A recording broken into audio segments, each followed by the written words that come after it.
Hello ladies and gentlemen, welcome. It is Jake from Outside the Unbox, and today got something nice for you. You know, we've been talking a lot about the NES Classic Edition, and though I love it, there's one thing I love more. And you know, I just gotta say it. It is the OG NES. Now, y'all 40-year-olds are probably clapping right now like, yo, this is the man right here, and I gotta say I agree with you. Though I'm not 40, I'm 18, I gotta say, this thing's my baby, you know what I'm saying? It's awesome. I love it. Everything about it is nostalgic, and, you know, got a couple games here. Got Mario Bros, of course. You know, own an NES, you own Mario Bros. And Super Mario Bros, actually. And we also have Excitebike.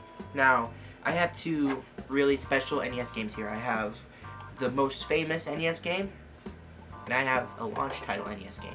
Now, the NES came out in 1985, I believe, in North America, and it had a lot of launch title games, but this one specifically was very innovative because, you know, we didn't have a lot of motocross games back out in that day. And so back in 85, 86, when these came out, these were just supreme special. And if I am, Joe tossed me the controller. Thank you very kindly. Here's the OG controller. This is not an original Nintendo one because it's missing the label, but it is a very close replica. This is where it all started. This is when people realized that pointed controllers were not a good idea. This is where it started. You know, just picture this. I can't picture it because I'm not old enough, but it's flashback, okay? Whenever this came out, 85, 86, playing Mario Bros. Guys, imagine how innovative this was. And, you know, I love this thing because it wasn't the same. You know, in Japan, this was a completely different thing. This was not even existent in Japan. They had the Super Famicom, which was golden and red, and was a completely different style. It was more like this, smaller, had two controllers that sat on the side. You know, Japanese, they just have to be better than us at everything when it comes to video games. Made it cooler looking. And then we got this VHS type, you know, loader.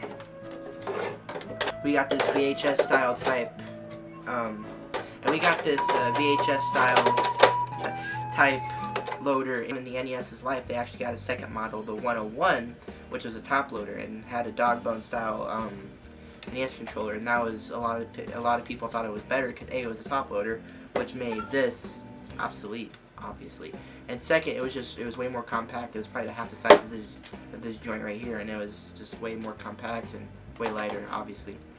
And you know, I wanted to show some love to this thing because this is what started it all. Not very many people know this, but Nintendo was actually around in the 1800s, making mainly cards and toys.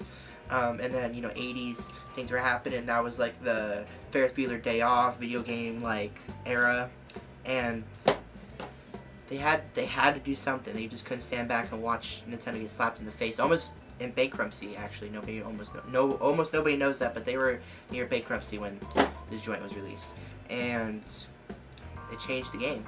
It changed the standard of Nintendo, of video games in general. This is some serious gaming here. The very first 3D platformer was on a Nintendo console, at least one of the first, the most revolutionary 3D platform, Super Mario 64. The best video game of all time. So yeah, this is a very awesome console. Hopefully we can show some gameplay footage. Now let's talk about the cartridge. We have Excitebike, for example. It's a lot smaller than you think, or I mean a lot thinner. I thought it was kind of like this, like a VHS tape, until I got one. And it's very cute. I mean, my hands, I have sausage fingers, but I have a small hand, and that's how I hold it. So it's a decent size. It's got a thin part right here, so where you can grab the game out of the cartridge, which is pretty neat. And on all of the NES games, on the label it says what kind of game it is. So on this one it says it is the programmable series. And on Mario, for an example, it says action series, which is in line of like Metroid, which I think Metroid's the RPG, but I think it also says action, which is pretty cool. And all of them, like Punch-Out, for an example, Mike Tyson's Punch-Out, that's sports, I think. I'm honestly not too sure. But yeah, I got that. And finally, let's talk controllers. So as you can see, this is not an original NES controller, but it is an exact replica, and you can see it's a lot different. I mean, obviously it's missing the Nintendo logo. Colors are different, and I don't know if the original NES controller looked exactly like this, but this is what I have, and I'm comparing it to this. So that's what we got.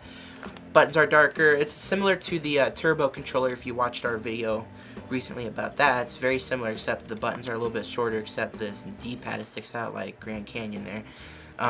And the buttons on the new NES Mini are indented, and this one are pushed out, which I don't know what it's like on the original NES controller, but that's what it's like here.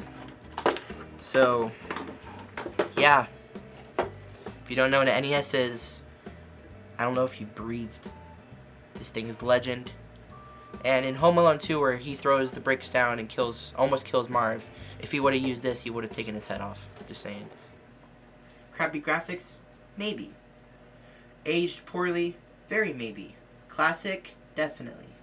Got Super Mario Bros. Here in the OG NES 001. We're gonna play some Mario Bros.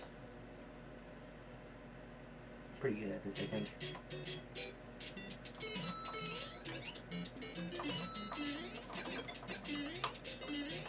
Oh my gosh. Woo!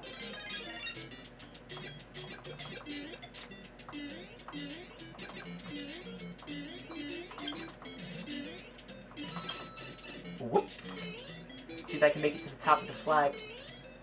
Oh, yes. I don't know if I did actually. Alright, so we completed a round. Let's complete another.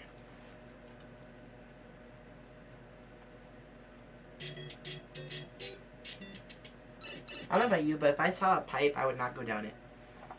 Talk about how the game aged.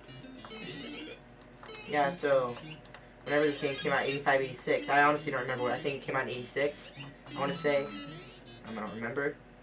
But it aged pretty poorly. I mean, if you look at Super Mario Odyssey, just laugh at its face. Ooh.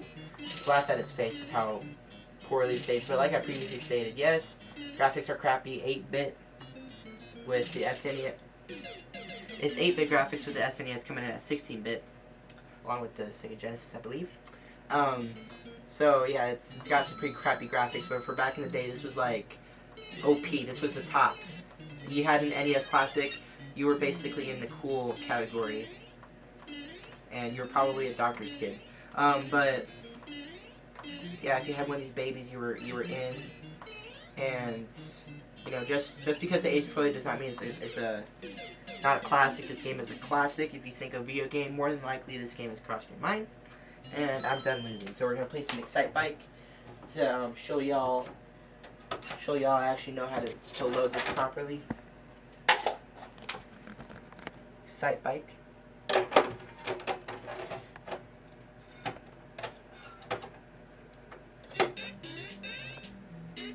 Oh, it's got some of that great soundtrack. Alright. Other great titles were released for this baby too, like The Legend of Zelda, Punch-Out!, Wrecking Crew, as well as some other things like Tetris. Wow, I'm hauling. Like Tetris and like Tetris and some Castlevania. Yeah. This, you know, I love Nintendo so much. The console I love the most is the Nintendo 64 because that's what I grew up with, but people who grew up in the 1980s, they have the same feeling for the... If they owned an NES, they have the same feeling for the NES that I do the 64. It's just... There's something about Nintendo games, specifically, that make your childhood just that much litter, you know? Crap, I just ran into some dirt. They just make your life that much better, and I gotta say, the Nintendo 64 brought me through a lot, especially as a young child. And it's the memory makers, the markers, you know? I remember first beating the level 1 Bowser in Super Mario 64 and how rejoiced I was. Like, to me, that was like presidential victory right there. That was it. And you know, that was just, if that happened in real life, you'd probably die. But this isn't real life. But yeah, I keep talking on and on about how much of a classic this game was, but you know, it is. And if you dare to say that it wasn't, you have no soul almost. My name is Jacob. Thanks for watching.